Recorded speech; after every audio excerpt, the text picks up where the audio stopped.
اعوذ باللہ من الشیطان الرجیم بسم اللہ الرحمن الرحیم۔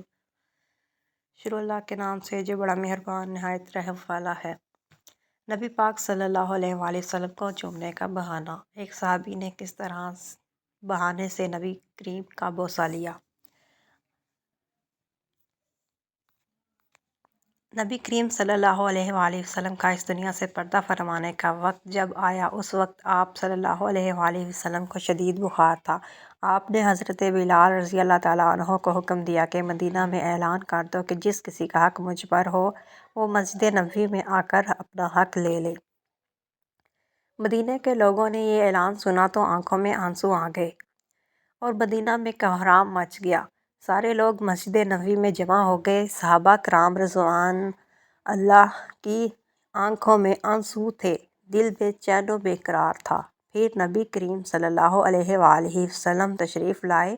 آپ کو اس قدر تیز بخار تھا کہ آپ کا چہرہ مبارک سرخ ہوا جا رہا تھا۔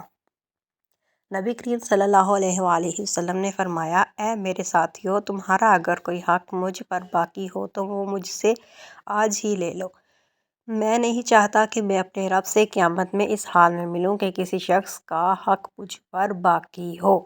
یہ سن کر صحابہ کرام رضوان اللہ کا دل تڑپ اٹھا۔ مسجد نبوی میں آنسوؤں کا ایک سیلاب بہہ پڑا۔ صحابہ رو رہے تھے لیکن زبان خاموش تھی کہ اب ہمارے آقا ہمارا ساتھ چھوڑ کر جا رہے ہیں۔ اپنے اصحاب کی یہ حالت دیکھ کر فرمایا کہ اے لوگو، ہر جاندار کو موت کا مزہ چکھنا ہے۔ کل نفس ذائقۃ الموت، آیت ہے نا جیسے۔ میں جس مقصد کے تحت اس دنیا میں آیا تھا وہ پورا ہو گیا، ہم لوگ کل قیامت میں ملیں گے۔ ایک صحابی کھڑے ہوئے، روایتوں میں ان کا نام عکاشہ آتا ہے۔ عرض کیا، یا رسول اللہ، میرا حق آپ پر باقی ہے۔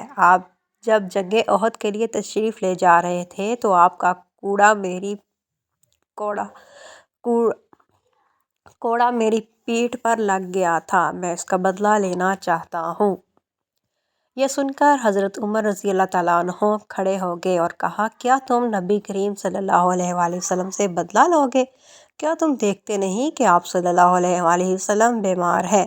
اگر بدلہ لینا ہی چاہتے ہو تو مجھے کوڑا مار لو۔ لیکن نبی کریم صلی اللہ علیہ وآلہ وسلم نے بدلہ نہ لو۔